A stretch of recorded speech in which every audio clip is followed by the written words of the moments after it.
Torneza was a young scientist who always believed there was something more hidden in the world, something beyond what the government told people. He worked at a small research center far away from the city, studying sound waves and unusual signals from space. One night, while checking the satellite receiver, he noticed a strange sound. It was not like any normal radio signal. It came in short bursts, repeating the same words over and over. When he played the recording slowly, it said in a mechanical voice, "Don't let them find it." The message came from somewhere deep in the Nevada desert, close to the restricted zone known as Area 51. Torneza's heart began to race. He knew Area 51 was famous for secrets about aliens and experiments, but this was something different. The message sounded human, yet something about it felt wrong. He checked the signal again, and the coordinates showed up clearly on his screen. The location was in the middle of nowhere, where no one was supposed to go. Torneza decided he needed to find out the truth for himself. The next morning, he packed his small bag, grabbed his old Jeep, and started driving toward the desert. The sun burned brightly, and the wind carried dust across the empty road.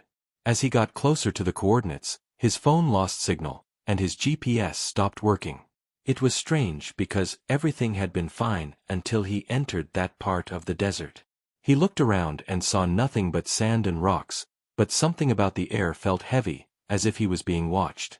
He checked his map again, but the screen turned black. His radio began to make a soft buzzing sound, the same tone as the signal he had heard last night. He turned the volume down, but the sound grew louder on its own, whispering the same words again. "Don't let them find it." Torneza felt a chill run down his spine. The sun was setting now, and the shadows of the mountains stretched long across the ground. As the light faded, he saw something in the distance, a flickering light, moving slowly between the rocks. At first, he thought it was a car or maybe a helicopter, but the light moved too smoothly. It hovered for a moment, then shifted closer. Torneza stopped the Jeep and stepped outside. The wind was silent. The light flickered again, brighter this time, and he could see it was not coming from a machine. It floated in the air like a glowing orb, changing colors from white to blue to red. Torneza grabbed his flashlight and pointed it toward the orb, but his light died instantly. The batteries were new, yet it stopped working. His car engine suddenly made a strange noise and then turned off completely. Everything went quiet, no sound of wind, no crickets, no radio. Just silence. The orb began to move toward him, and Torneza felt frozen. His body refused to move as if something was holding him in place. The light grew brighter and brighter until it was too much for his eyes. He tried to cover his face, but then he heard a low humming sound. It felt like the air itself was vibrating. The sand beneath his feet began to move in small circles as if something underground was waking up. He tried to step back, but his legs felt heavy. The orb stopped right in front of him, only a few meters away. It pulsed like a heartbeat, and then it began to split into smaller lights that started circling around him. Each small light left a faint trail in the air, forming strange shapes he couldn't understand. Torneza wanted to record it, but his camera refused to turn on. The radio in his car came alive again, but this time the voice was different. It said his name. "Torneza, do not come closer." He froze in fear. How could it know his name? He looked around, but there was no one there. The orb's light started to dim, slowly fading into the darkness. The sand stopped moving, and the air grew still again. Torneza took a deep breath and ran back to his Jeep. He tried to start the engine, but it wouldn't turn on. He looked up one last time at the sky. For a moment, everything was quiet. Then he saw the same light again, far away, hovering above the mountains before disappearing completely. Torneza sat in his car, shaking. He didn't know if what he saw was real or a trick of his mind.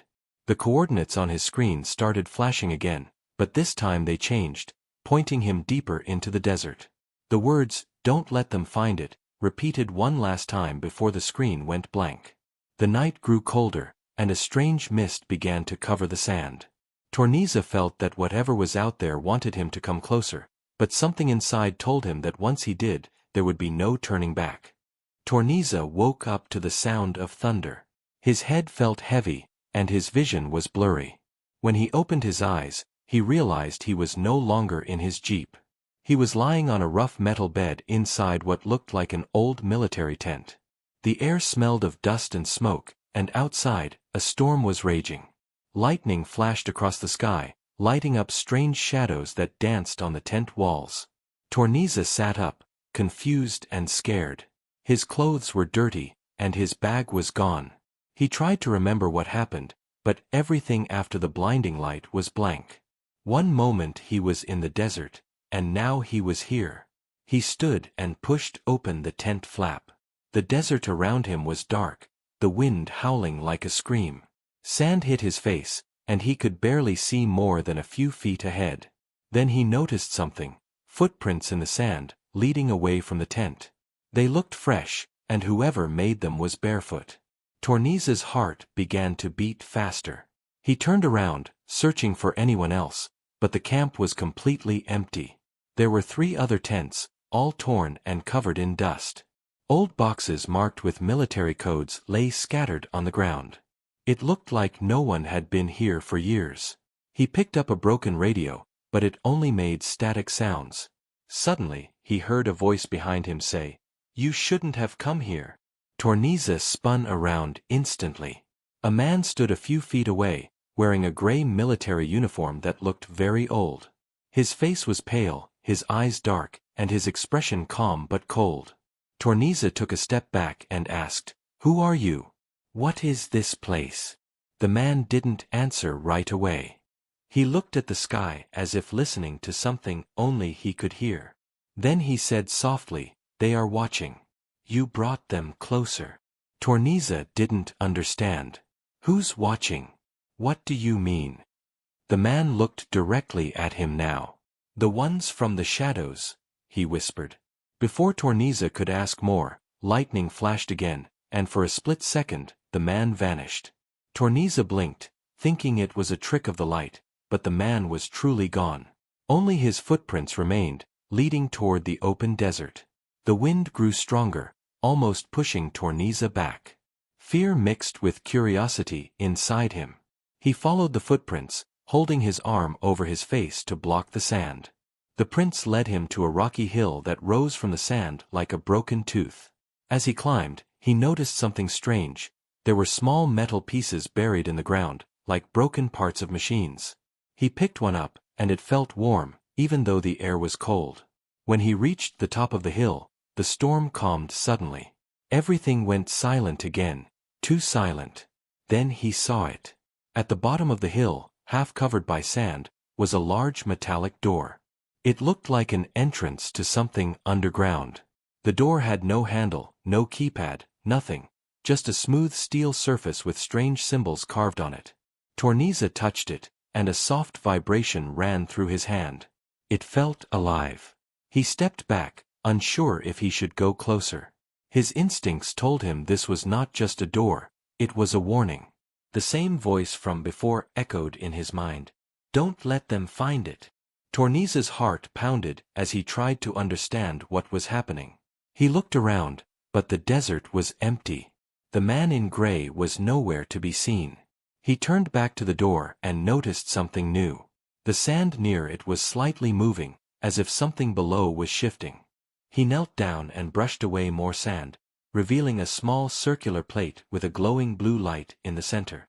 As soon as he touched it, the light spread across the door in thin lines, forming patterns like circuits. The ground trembled softly. Torneza stepped back quickly. The air became colder, and the blue light turned into red. Then, with a deep metallic sound, the door began to open slowly, releasing a burst of cold air from within.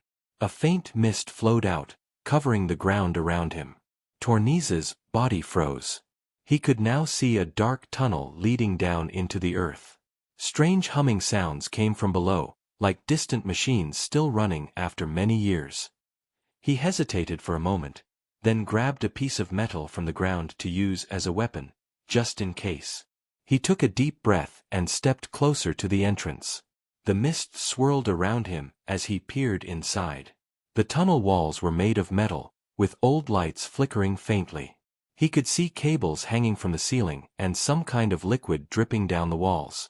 It didn't look like any military base he had ever seen. It felt older, stranger, almost alien. Torneza took one more step inside. The sound of the storm faded behind him, and the heavy door began to close on its own. He turned quickly, but before he could reach it, the door sealed shut with a loud thud. Now he was trapped inside. The only light came from the faint glow of the tunnel ahead. His heartbeat echoed in the silence. Torneza whispered to himself, "What is this place?" The same robotic voice answered from somewhere deep in the dark, "Welcome back, Torneza." Torneza stood frozen as the metallic echo of the voice faded through the tunnel. His heart thumped hard in his chest, and the air inside the underground passage felt thick and cold. The sound had come from nowhere and everywhere at once, deep and mechanical, yet somehow familiar. "Welcome back, Torneza." The words repeated faintly through the metal walls as if the tunnel itself were alive. He swallowed hard and took a cautious step forward. The dim blue lights on the ceiling flickered, revealing long corridors that stretched deep into the earth. Old wires hung loosely, some sparking faintly, while others dripped with water or oil. The floor was made of rusted steel plates, and every step Torneza took made a hollow clanging noise that echoed endlessly. He tried to convince himself it was all an abandoned military base, nothing more. But then he remembered the glowing orb, the strange man, and the message that warned him not to come closer. His curiosity fought against his fear, but curiosity won. He kept walking deeper into the tunnel, holding the small metal rod tightly in his hand like a weapon. After a few minutes, he reached a large steel door with a cracked glass window. Behind it, he could see a dark room filled with broken machines and shattered monitors. On one of the walls, a faded sign read, "Project Shadow." Torneza hesitated, staring at the words. The same phrase had appeared in the files from his lab when he was analyzing unknown signals months ago. It had been marked as classified information, and he was told never to ask questions about it. Now, standing here inside a real place with that same name, a chill ran through him. He pushed open the heavy door, and it groaned loudly as it moved. Inside, the air was colder. Dust floated like fog in the light from his small flashlight. There were tables covered with strange instruments, and computer screens that flickered for a second before going black again. He stepped closer and noticed piles of documents scattered on the floor. Most were unreadable, but one file caught his eye because it had his name printed clearly on it. Subject, Torneza R. Evaluation Report. His blood ran cold. He picked up the file and opened it with trembling hands. The first page had his photo, the same one he used on his research ID card. The text below said, "Experiment initiated successfully. Memory reset procedure completed." Torneza's mind spun. What did this mean? Memory reset? Experiment. He flipped through the pages, but most of the writing was destroyed by water stains and burn marks. The few words he could read mentioned something about biological replication and test subject control. He didn't understand any of it. "Is this a joke?" he whispered, trying to laugh, but his voice cracked instead.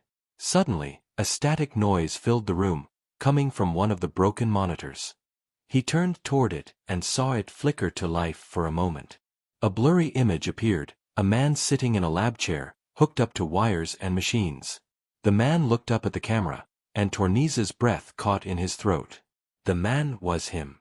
His exact face, his same eyes, but with a calm expression that didn't look human. The image flickered again and disappeared. The screen went black.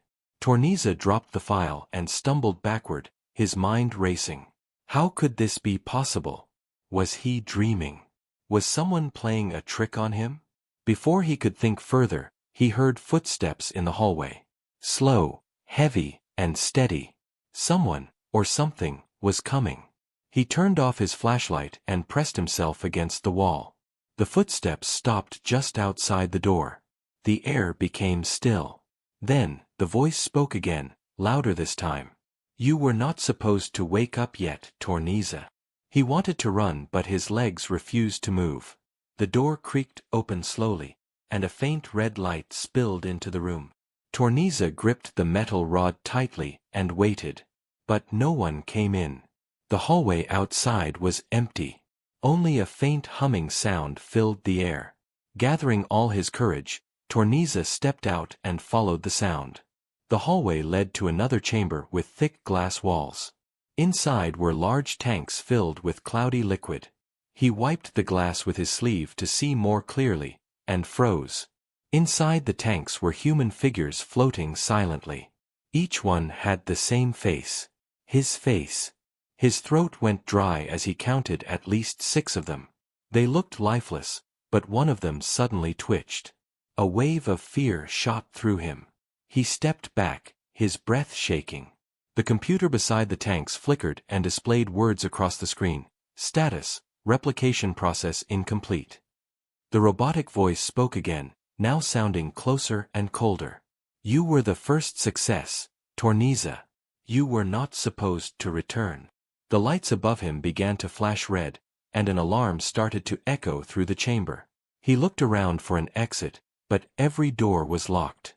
The tanks began to bubble, and one of the clones slowly opened its eyes. Torneza stood frozen, staring at himself inside the glass. The clone raised its hand and pressed it against the glass, matching his movement exactly. Then, in a soft, distorted voice, it whispered through the intercom, "Welcome back, Original." The glass cracked slightly. Torneza stepped backward, heart racing. The voice repeated again, this time in a low growl, "You took my place." The glass shattered, and cold liquid spilled across the floor as the alarm grew louder. Torneza turned and ran down the hallway as fast as he could, the echo of the robotic voice following him through the dark tunnels. Torneza ran through the dark tunnel, his breath heavy and his footsteps echoing off the metal walls.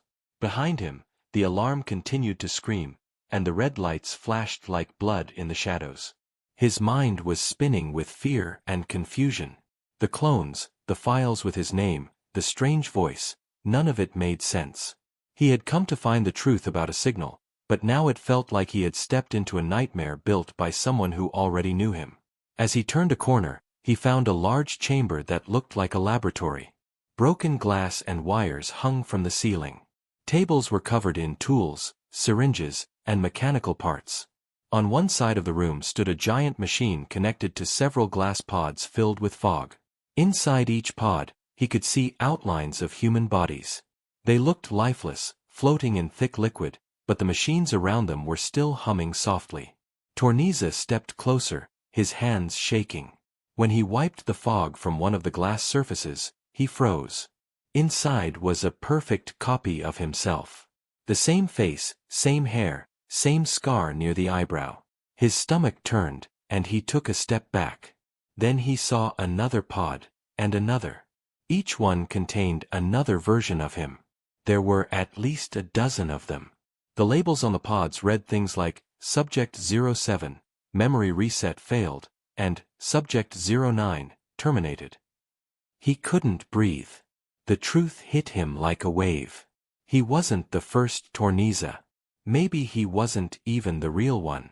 He tried to remember his past, but the more he focused, the blurrier it became. He could recall moments from his childhood, but they felt artificial, like memories told by someone else. His thoughts were interrupted when one of the computers beside the pods turned on by itself. The screen glowed blue and began playing an old video file. A man in a lab coat appeared on the screen, looking tired and nervous. Project Shadow, Day 374, the man said. Replication success confirmed. Subject retains full memory control and independent thought. However, emotional instability detected. Recommend isolation until further testing. The man's voice trembled slightly as he continued, If this reaches anyone, know that we went too far. The real Torneza is gone. What remains are fragments, copies, each believing they are him. The video stopped abruptly, leaving only static. Torneza stood frozen, his mind unable to process what he had just heard. He wasn't real, or maybe none of them were. But if he wasn't real, why did he feel pain, fear, and confusion? Why did he dream? Why did he care about the truth? Suddenly, one of the pods made a loud cracking sound. The liquid inside began to bubble violently. Torneza stepped back as the glass split open and the clone inside opened its eyes. Its gaze was cold and empty, but it was alive. The figure slowly raised a hand, pressing it against the cracked glass, mimicking Torneza's movements exactly. Then, in a soft, distorted voice, it whispered, "You took my life." The pod exploded, sending liquid and glass across the floor. Torneza fell backward, shielding his face. When he looked up, the clone was crawling out of the broken chamber, its skin pale and its eyes glowing faintly red. Torneza scrambled to his feet and ran toward the door, but it was locked. He hit the control panel again and again until it sparked. The clone stood behind him now, breathing heavily. Its voice was a mix of anger and sadness. "You shouldn't exist," it said. Torneza turned, terrified, and shouted, "Who are you? What do you want from me?" The clone tilted its head. "I am you. The one who failed. The one they left behind." It took another step closer, its footsteps wet from the liquid dripping off its body. "They erased your memory. They gave you a life that was supposed to be mine." Torneza shook his head, desperate. "No, that's not true. I don't even know who they are." The clone smiled weakly. "You will." Suddenly, the alarms stopped. The silence was worse than the noise. Then a new voice echoed through the intercom, a voice that sounded neither human nor machine. "All units have been activated. Initiate containment protocol." The room lights turned red again, and heavy metal shutters began to close over the exits. Torneza grabbed a metal rod from the floor and swung it at the control panel. Sparks flew, and the lock released just enough for him to slip through the door. He ran down another corridor, panting hard, trying to find a way out. The tunnel walls started vibrating, and distant machinery came to life, like the whole underground facility was waking up. He passed by more doors, each labeled with Experiment Wing and Biocontrol. Every screen he passed flickered with messages like Memory Sequence Active and Subject Awake. It felt like hundreds of copies of him were still somewhere in the base, sleeping or waiting. Finally, he reached a large steel staircase leading upward. He ran up, hoping it led to the surface. But when he reached the top, he found another locked gate and a huge glass wall overlooking a chamber. His eyes widened in horror. Below him was a giant structure, a spacecraft buried under the desert, glowing faintly with blue energy. Machines surrounded it, connecting wires and tubes into its surface. It looked ancient yet alive. The same voice from the intercom spoke again, deeper this time. "The experiment never ended, Torneza. You are part of it." Torneza stepped back, trembling, his mind breaking under the weight of the truth. He wasn't just inside a secret base, he was inside the heart of a project that had been running long before he was even born. And now, it was waking up again. Torneza stared through the glass at the massive spacecraft buried deep beneath the facility. Its surface glowed with strange blue energy lines that pulsed like veins, giving it the appearance of a living creature instead of a machine. The air vibrated softly, and he could feel the hum of power through the floor beneath his feet. He pressed his hand against the glass, unable to look away. Questions spun wildly in his mind. Was this the source of the signal he had received? Was this what Project Shadow was all about? Before he could think further, the floor beneath him began to shake. A deep rumble echoed through the tunnels, and red warning lights flashed everywhere. The intercom voice returned, calm but chilling. "Containment breach detected. Subject has reached level 7. Torneza realized they were talking about him. He turned and ran down the staircase, searching for a way out. The alarms screamed louder now, and the metallic halls echoed with mechanical footsteps. Drones, small floating machines with red sensors for eyes, emerged from the dark corners, scanning the area. Torneza ducked behind a broken console as one of the drones hovered past him. He held his breath, the hum of its engines almost deafening in the narrow tunnel. When it moved away, he quietly slipped out and ran into a nearby corridor. The tunnel split into two paths, one leading deeper underground and the other heading toward what looked like an exit. He chose the second path. As he ran, he saw flashing monitors showing images of him from different angles, each labeled Active Subject. It was as if the base was alive, watching his every move. The voice came again, but this time it was not robotic. It was human, and familiar. "You can't escape, Torneza. You were never meant to." He froze. That voice, it sounded like his own. Slowly, he turned the corner and stopped. Standing at the end of the hallway was a man in a gray uniform, the same one he had seen in the desert. But now, as the red lights flickered across his face, Torneza saw the truth. The man looked exactly like him, only older, with tired eyes and a deep scar across his cheek. The man spoke softly. "I told you not to come here." Torneza took a step back, confused and afraid. "Who are you?" he demanded. The older man smiled faintly. "I am you. Or rather, the first version of you. The real one, perhaps. I stayed behind to contain what we created." Torneza shook his head. "No, that's not possible. You can't be me."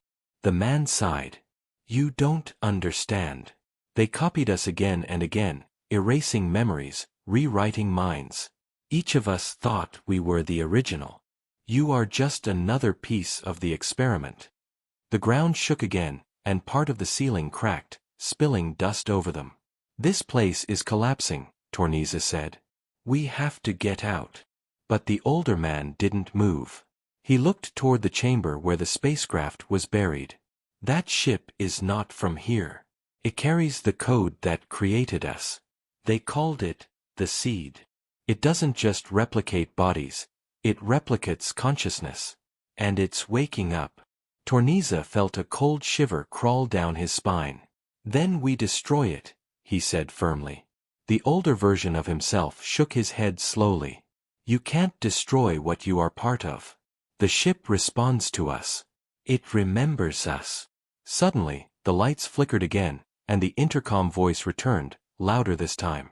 "Initiating sequence. Launch protocol engaged." Both Tornezas looked up as the hum of energy grew stronger. The ship below began to glow brighter, and the metal walls trembled as if something beneath was moving. The older man grabbed Torneza's arm. "Listen to me. If you want to survive, you must leave before it completes the activation. Once it launches, everything here will be erased." Torneza nodded, though fear filled his chest. But before they could move, a loud explosion came from the lower level, and a burst of fire shot through the tunnel. Drones swarmed into the air, their red lights flashing like angry eyes. The older Torneza pushed him aside and shouted, "Go! I'll hold them off." Torneza hesitated for a second, but the man's expression was determined. "Go!" he repeated. Torneza turned and ran. The hall behind him filled with gunfire and mechanical screams as the drones attacked. He could hear the older man fighting, the sound of metal clashing and systems short-circuiting. He wanted to go back, but the heat from the fire was too strong. He ran until he reached a steel door that led to a staircase. As he climbed, he could hear the voice of the older man echoing faintly through the intercom one last time. "You can't change what you are, but you can choose what you become." Torneza reached the surface level and burst through a hatch that led into open air. The night sky stretched above him, filled with dark clouds and lightning flashes. The desert wind hit his face, cold and sharp. He turned back and saw the ground shaking violently. Cracks split across the sand as bright blue light poured out from below. Then, with a thunderous roar, the ground opened, and the massive spacecraft began to rise from beneath the desert. Sand and debris flew in all directions. The ship's energy lines glowed brighter than ever, lighting up the night like a false dawn. Torneza stood there, shielding his eyes, his heart pounding. He realized that everything, the signal, the clones, the experiments, had all been leading to this moment. The ship wasn't just an alien craft, it was alive, and it was calling him. The ground trembled as the enormous spacecraft rose higher into the night sky, its blinding blue light spreading across the desert like a second sun. Torneza stood frozen, the wind whipping sand into his face, his heart pounding as he watched the impossible unfold before his eyes. The sound was deep and thunderous, not like any machine he had ever heard. It was alive, breathing, pulsing, resonating with a strange rhythm that made the air vibrate. The light from the ship reflected in his eyes, and for a brief moment, he felt connected to it, as if it was calling out to something buried deep inside him. The phrase he had heard from the very beginning echoed again in his head. "Don't let them find it." But now he understood. It wasn't a warning about the ship, it was a warning about himself. He was part of it, part of the secret that had been buried beneath Area 51 for decades. As the ship hovered above the cracked earth, beams of light shot down, scanning the desert like searching eyes. Torneza backed away slowly, hiding behind a rock formation. The energy coming from the ship made the ground around him glow faintly, forming patterns that looked almost like veins spreading through the soil. Then, the voice returned, not from the intercom, but directly inside his head. "Torneza," it said softly, almost gently. "It's time to return." He clutched his head in pain as images began to flash through his mind, memories that weren't his, or maybe they were. He saw strange worlds covered in silver oceans, towers made of glass, and beings that looked human but were not. He saw experiments, laboratories, and endless copies of himself floating in tanks.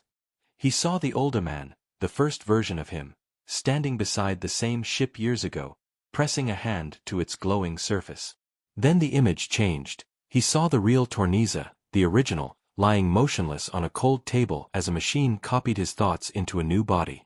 That was him. That was how he was born. He gasped, falling to his knees, struggling to breathe as the truth overwhelmed him. The ship hummed louder, and a beam of light slowly descended toward him. It wrapped around his body like invisible hands, lifting him gently into the air. He tried to fight it, but his strength was fading. His vision blurred, and a calm voice spoke again. "You were never meant to be human. You are the link between us and them." Torneza felt his mind slipping, his memories flooding back all at once. Every version of him, every failure, every restart. He saw hundreds of faces, all his own, all repeating the same moment, trying to escape but ending up back here. "No," he whispered weakly. "I won't be part of this anymore." The ship's light pulsed brighter, as if it understood his resistance.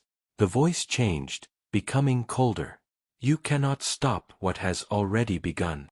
Suddenly, a massive explosion echoed from the base below. Torneza looked down and saw parts of the underground facility collapsing in flames. For a brief second, he thought of the older man, the first version, who had stayed behind. Maybe he had destroyed the system that controlled the ship. The beam around Torneza flickered and released him. He fell hard to the ground, coughing and gasping for air. The blue light dimmed for a moment, and the ship paused in its ascent. Torneza stood, his body aching, and stared up at it.